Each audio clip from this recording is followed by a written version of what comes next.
Hi, everybody. I hope everybody has a great day. My name is Dr. Z. I am a clinical psychologist specializing in transgender care.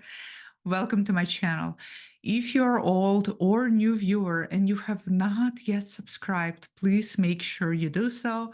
Not only will you support me, thank you very much, by the way, those who already subscribed, but you will also help a lot of other people find this much needed, valuable, and completely free content. And if you don't yet follow me on Instagram, link is below. Also, go ahead and support me on there. That's where I show up for all of you and provide tips, guidance, advice, and the weekly Q&A. So please go ahead and let's support each other so that way we all stick together. In this video, I am going to address standards. And I'm going to get a little, I would say, heated up talking about this because, well, to be very frank, it really saddens me and hurts me seeing what is out there. First of all, let's clarify what I'm talking about. Standards. And I'm talking about specifically personal standards. Personal standards are thoughts, behaviors, actions, mindset, which set your own parameters for you in sense of what is important to you. It provides a framework for you to follow of what is right or wrong for you, what is valuable to you, what matters to you, what do you care about. These are personal standards that I want to talk about.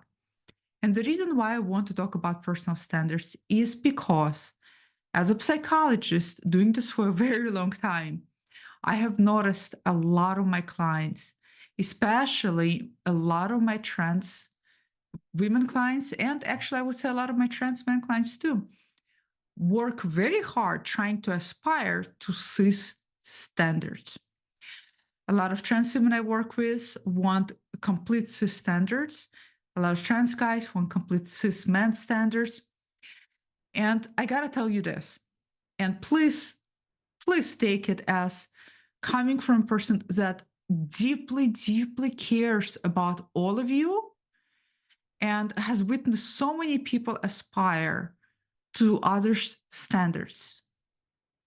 And as a result, not only feel more depressed, but struggle to get there because the reality is you can't get to a place that is not yours. Now, here's what I'm going to say.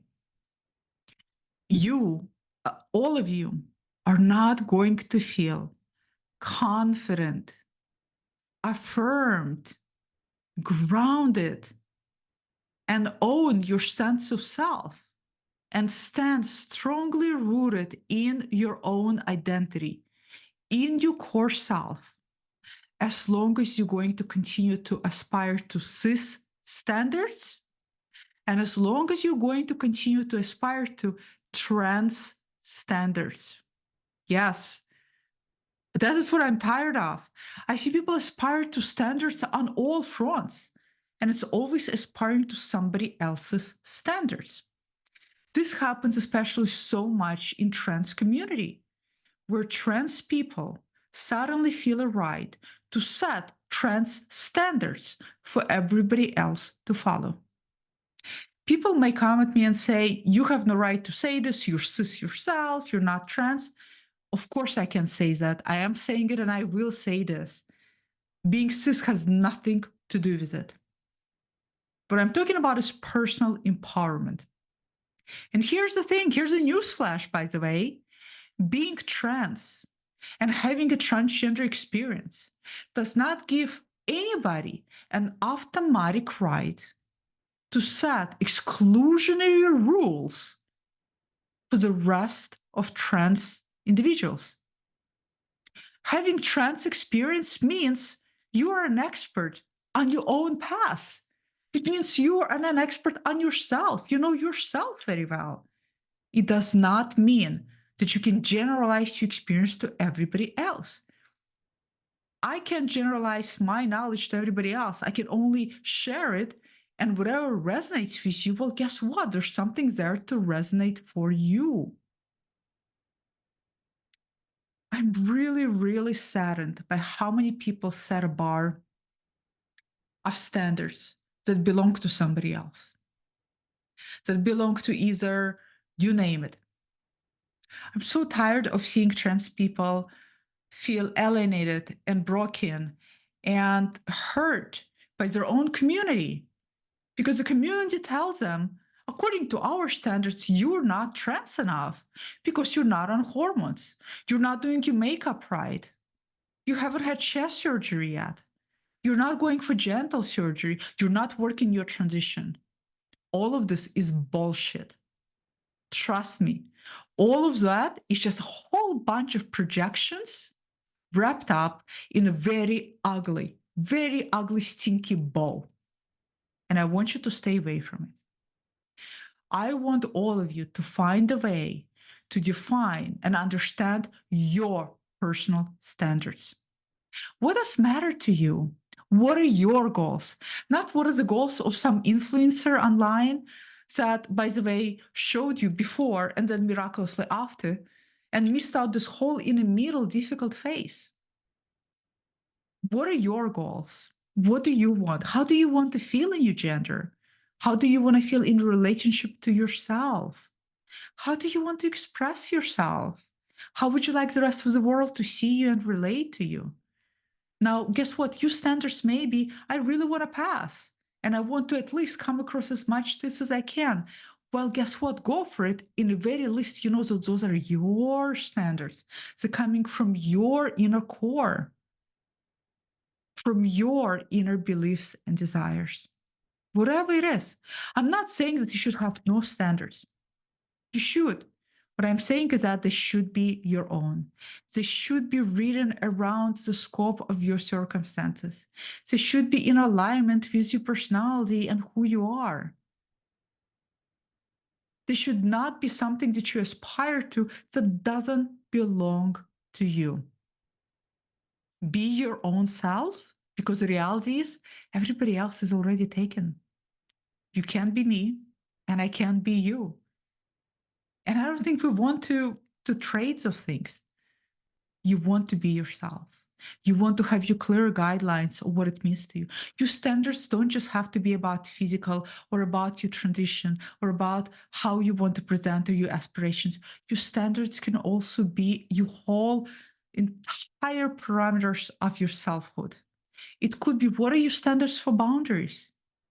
What are your standards for when you get misgendered or gendered properly out there? How do you behave?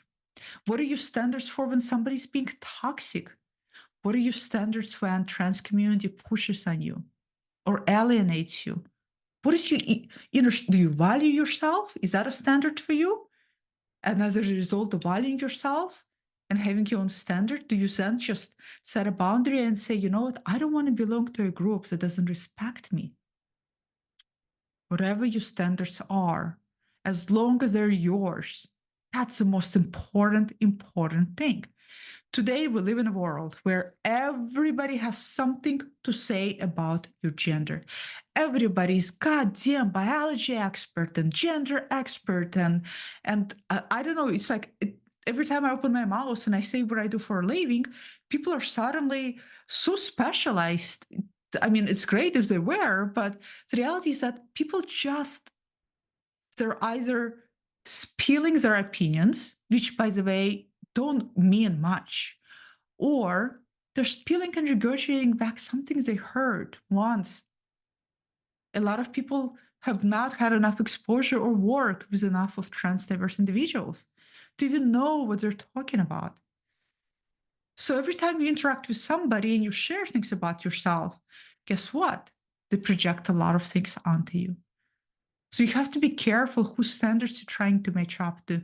You have to have your own bar. You have to set a bar for yourself. It has to be a bar you're comfortable with. And guess what? The wonderful thing about the bar, you can always raise it higher. You can always raise it higher. But you know that at least you are in control of the bar because you set it and you can continue to modify and set it. When we live by the standards that don't belong to us, we're constantly zigzagging on a path and we're constantly trying to choose. Ooh, I'm going to try this because this looks good over here. I'm going to try to imitate this.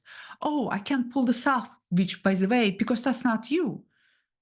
I'm going to drop it like a hot potato and I'm going to zigzag over here. And do you see what happens? We're all over the place.